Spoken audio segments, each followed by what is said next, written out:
Today's reading is from Rays of the One Light, Weekly Commentaries on the Bible and the Bhagavad Gita by Swami Kriyananda. The mystery of Avatara, or divine incarnation. Truth is one and eternal. Realize oneness with it in your deathless self within. The following commentary is based on the teachings of Paramahansa Yogananda. The Bhagavad Gita in the 4th chapter states, as we saw last week, O Bharata, whenever virtue declines and vice predominates, I incarnate on earth. Taking visible form, I come to destroy evil and re-establish virtue. What is the mystery of this divine manifestation?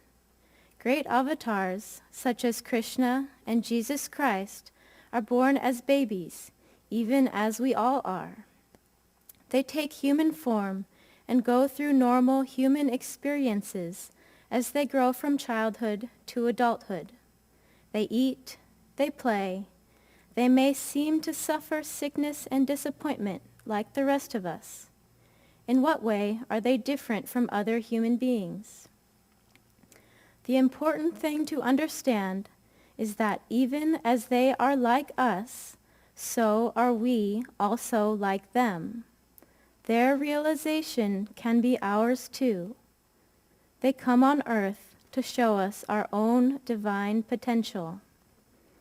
The difference lies not in the manner of their manifestation on earth, but in the consciousness with which they are born. All things are condensations, so to speak, of the cosmic vibration, Om, described by St. John's Gospel as the Word. Most human beings, however, are unconscious of their divine origin. The avatars, on the other hand, come consciously as manifestations of that divine reality. As the Gospel says in the 1st chapter, "And the Word was made flesh, and dwelt among us, and we beheld his glory, the glory as of the only begotten of the Father, full of grace and truth." Thus, through Holy Scripture, God has spoken to mankind. Om, Om, Om.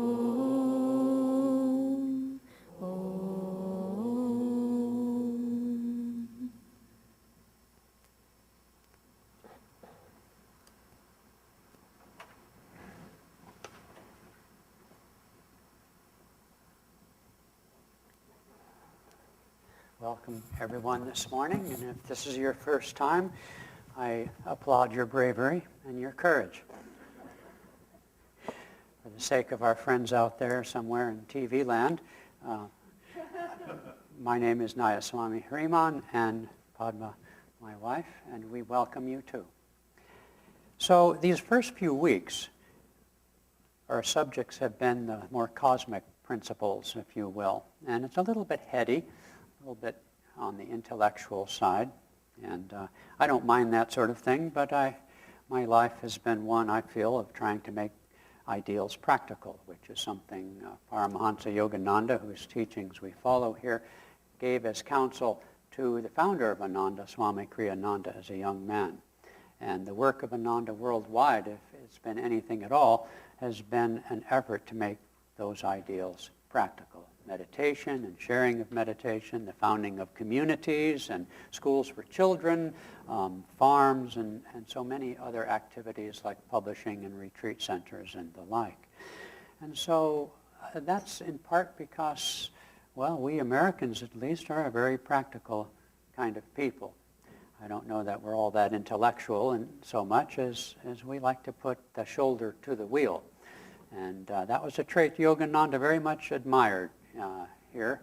He would quote saying about Americans, eventually, why not now? And so he liked that spirit. And so I'd like to approach why not now as we speak of these high precepts of the incarnation into human form of divinity and what that means. The reading fortunately said it so well I don't have to repeat it very much, which is, and it's an important teaching as teachings go, because we've had so much divisiveness. In Christianity, we have the precept that there's only one, and faced with billions of galaxies, it seems almost absurd. Not to mention the ramifications if you don't happen to have heard of that one, and you have to go to that bad place. So it's an absurd teaching, but nonetheless, it's held fast by millions of people.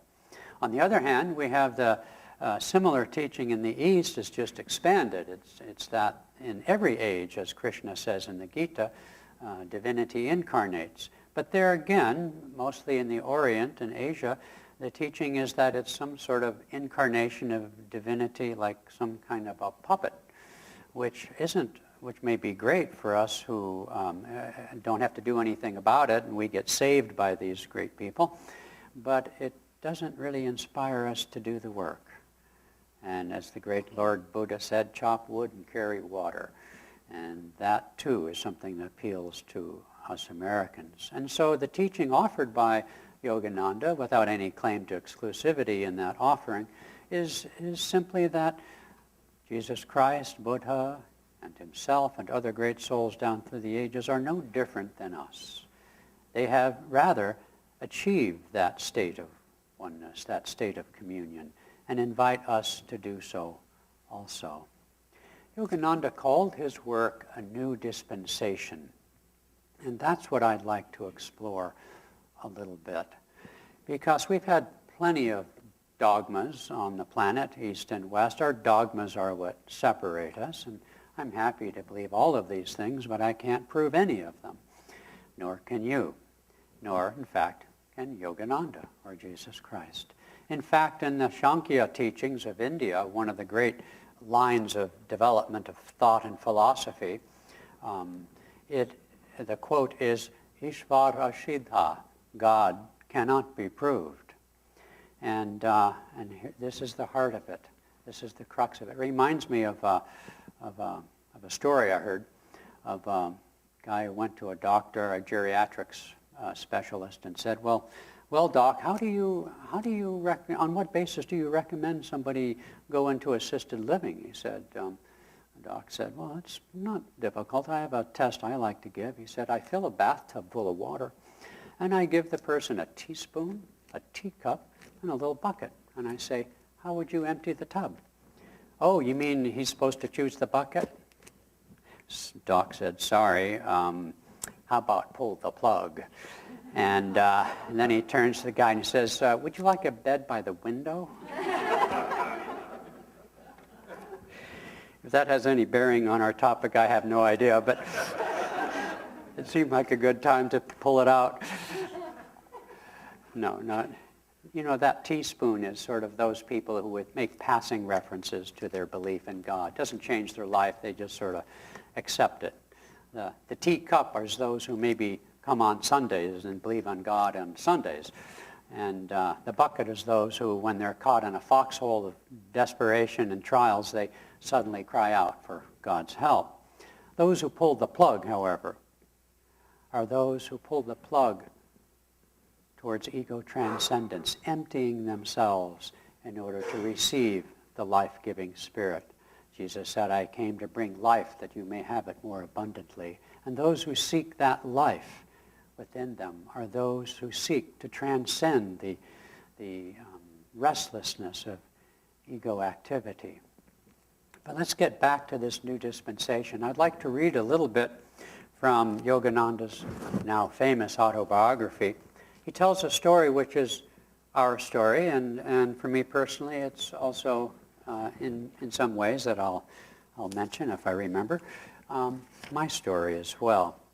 This is, and part of this was quoted a couple of Sundays ago, this is when Yogananda was a young man and he met his guru, Swami Sri Yukteswar, and after they met and they had this just, heart-throbbing reunion, so to speak, spiritually, the first thing that happened is they had a fight.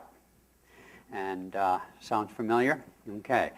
But eventually, Yogananda conceded the request of his guru to come and live with him and to take up his studies in college, because his guru knew he would someday come to the West.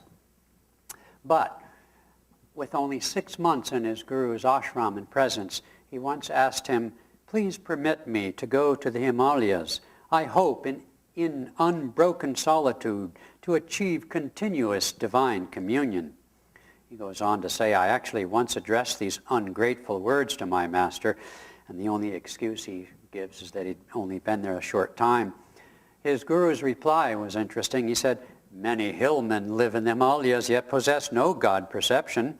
Wisdom is better sought from a man of realization than from an inert mountain." And I just love this line. I took his silence for consent. A precarious interpretation readily accepted at one's convenience. And so it is. How many times have we walked down that path? I once entrained, so to speak, for the Himalayas, as all my friends know and are probably sick of hearing about it. Many years ago, as a young man, I embarked for India and indeed spent some time in the Himalayas. And as we'll find out from the story, Yogananda had no more luck than I. Anyway, he entered a sacred temple on his way north out of Calcutta, and it's a very famous shrine, much like Lourdes, where healings occur. And he says the altar contains nothing but a round stone. Its circumference, beginningless and endless, makes it aptly significant of the infinite. Cosmic abstractions, he writes, are not alien even to the humblest Indian peasant. In fact, he's been accused by Westerners of living on abstractions. That was cute. Anyway, my own mood was so austere, I felt disinclined to bow before the stone symbol. God should be sought, I reflected, only within the soul. And as you know the story, many of you, he went on and had his own troubles for which which was the consequence of his lack of humility. And he met Ram Gopal Muzumdar, who sent him back to his master. So in the next chapter, he finally returns to Sri Yukteswar, and he's accepted without comment back into the ashram, and Yogananda's a little bit chagrined and taken aback by that, but pleased that he didn't get chewed out. In any case, one day he was trying to meditate, having no more luck than you and me most of the time, or some of the time, and suddenly his guru called him to his side and bestowed upon him the experience of cosmic consciousness. But a few months later, well, he said, for months I entered this ecstatic union, having been given the gift and the key to do it from his guru, and comprehending why the Upanishads say God is Rasha, most relishable. But one day I took a problem to my guru. "Sir, I want to know when I shall find God." "You have found him." "Oh, no, sir, I don't think so." My guru was smiling. "I'm sure you aren't expecting a venerable personage adorning a throne in some antiseptic corner of space." "I see." And then he goes on, and then he explains. Yukteswar says, "Ever new joy is God. He is inexhaustible. As you continue your meditations during the years, he will beguile you with an infinite ingenuity. Devotees like yourself who have found the way to God never dream of exchanging him." Then he goes on. Then Yogananda replies, "I understand now.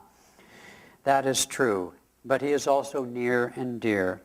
After the mind has been cleared by Kriya Yoga of sensory obstacles, meditation furnishes a twofold proof of God. Ever new joy is evidence of his existence, convincing to our very atoms. Also in meditation one finds his instant guidance, his adequate response to every difficulty." This is the new dispensation. Transcending mere beliefs and dogmas, we've been given the keys. And in fact, when St. Peter, in fact, this is quite relevant. This is a very famous passage. I've always loved this and tried to attune myself to it. When Jesus asked his disciples in private, he said, sort of like asking, what did the newspapers say? And they didn't have newspapers, so he couldn't do that. He said to his disciples, "Who do men say I am?" He was testing them, wasn't he? Wanted to see what they thought, because there was buzz going around probably everywhere. He was healing people And people were quite puzzled. Some say Jeremiah, or one of the prophets, has risen again, it says in Luke. And so we see an obvious, and there are several obvious references to reincarnation, but we'll skip over that for another time. And so he says, and Peter says rather, thou art Christ, the Son of the living God. And Jesus says, no man has told you this. And upon this rock of intuition, the ability to know without seeing.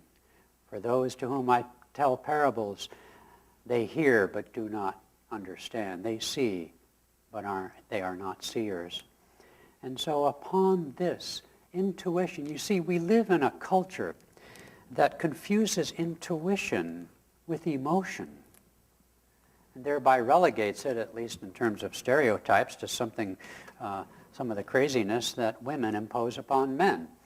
But it's not. That was a joke, thank you. I'm no fool.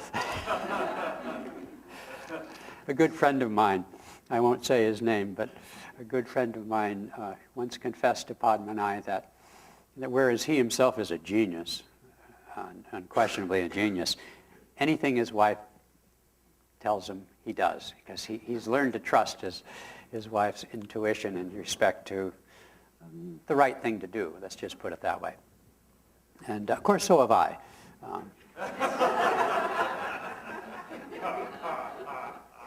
Okay, Sean, knock it off. But you see, we confuse emotion with intuition. In fact, I read at first an inspiring article many years ago by the woman president of Harvard University, and talking about education, all these great things. And then there was one line at the end in which he says, and we do not teach intuition. We're based on science and facts and all that crud. I was really disappointed by that because our culture doesn't understand. Yogananda called intuition the power to know God. And that's kind of a highfalutin thing, so let's bring it down to something practical again. Intuition is that which tells us what is right. It's like our conscience. It's that silent, still voice that can guide us, which if we don't heed, particularly in our youth and our younger years as we come into teen years and so forth, that little voice gets silent, doesn't it? And then we have some crisis, maybe a few years later, maybe many years later, in which we have an awakening to that inner child, to that inner voice that tells us what is real.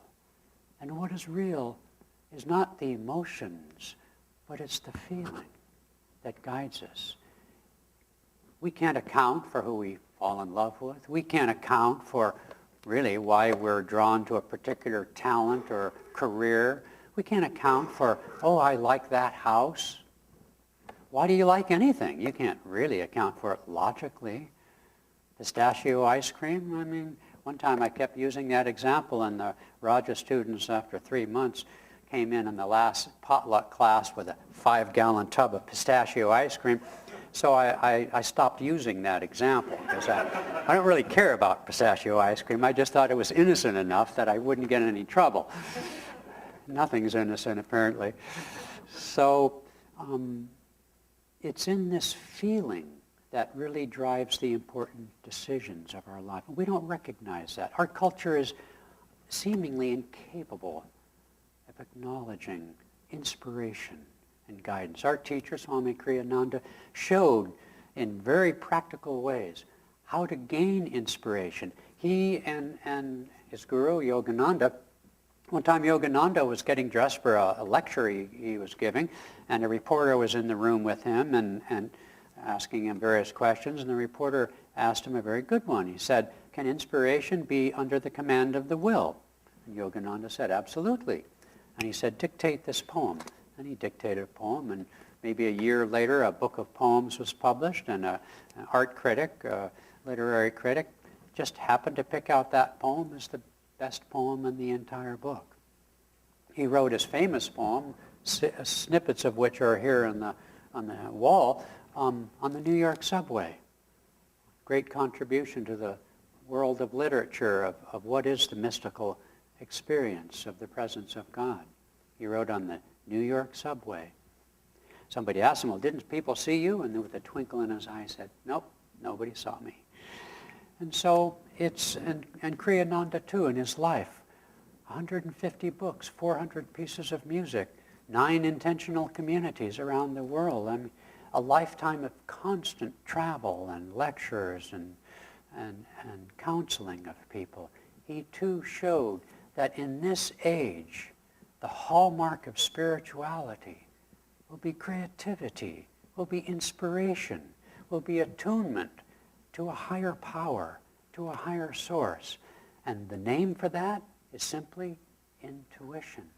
And so this new dispensation offers us a bridge between precepts and principles and teachings and daily life. When Sri Yukteswar rather said to Yogananda, ever new joy is the proof of God's existence. And it's inexhaustible, beguiling year after year, week after week. He could have said unconditional love. He could have said deep calmness. There are 8 aspects, in fact, of the divine presence within us. And one of those aspects is particular, and I was about to say unique, but nothing's unique, particular to the path of Kriya Yoga, which is the advanced meditation technique resurrected over 150 years ago in India from the doldrums of the Dark Ages, spoken about in Yoga Sutras, spoken about in the Bhagavad Gita. The path of Kriya Yoga, the technique of Kriya Yoga, gives to us an inner experience of one of those 8 aspects which resonates deeply with our active nature here. I was going to say the West, but in this world is just crazy, let's face it. Talk about overstimulated, and talk about focused on energy. The energy of the life that dwells within us, like that chant we played. What is this life dwelling?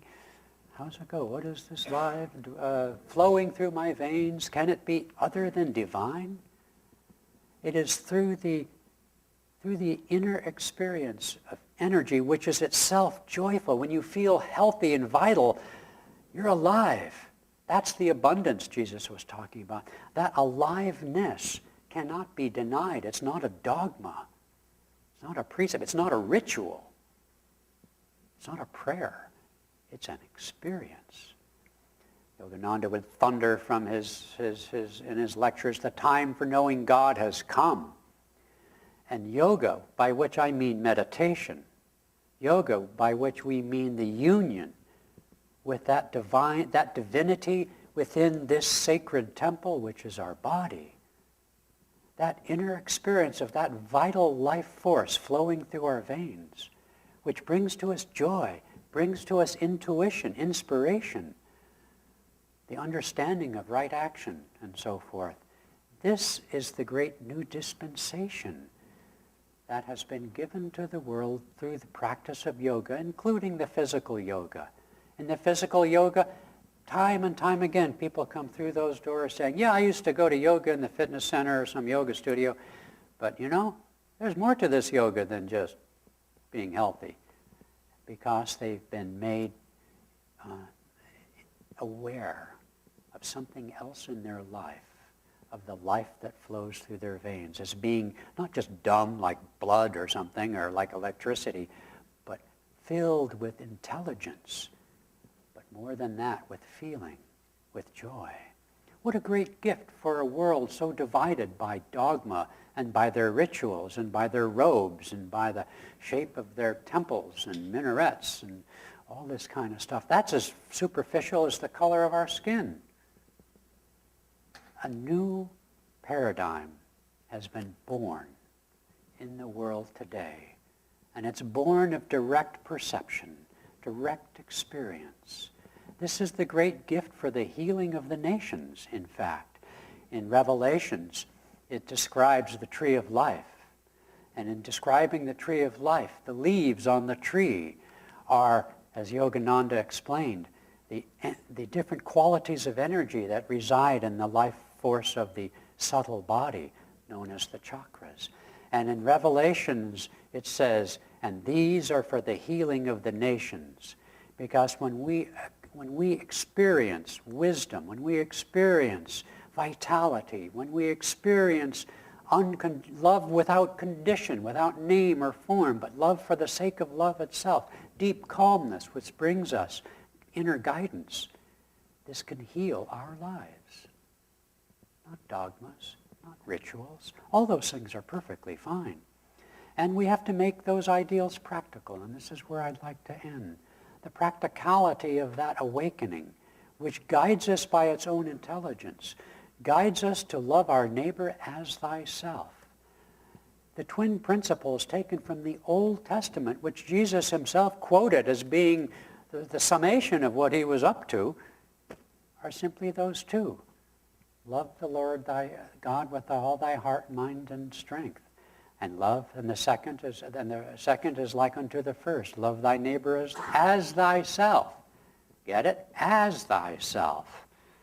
Not because you have to, but he is your very self.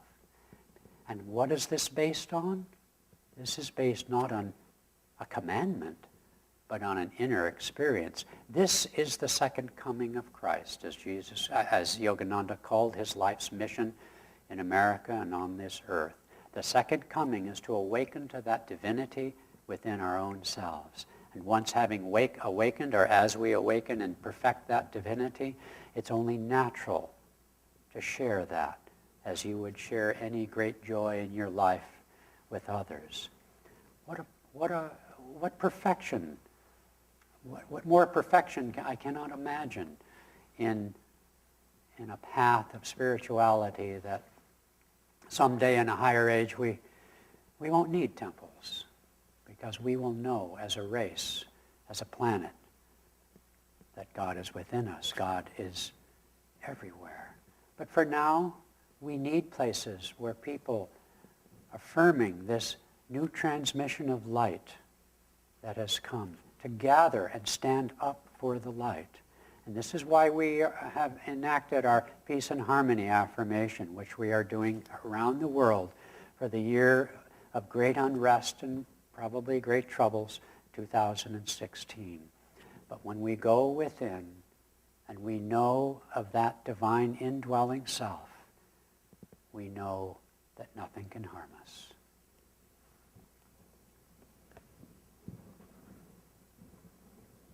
To read to you from Whispers from Eternity. Prayer demand for illumination. O Spirit, beloved Father, Oversoul of the universe, Spirit of spirits, friend of friends, teach me the mystery of existence. Teach me to worship thee in breathlessness and in deathlessness. In the fire of devotion, burn away my ignorance. In the stillness of my soul, come, Spirit, come. Possess me and teach me to feel thy immortal presence in and around me. Come, Spirit, come. Come, Spirit, come. Om Shanti.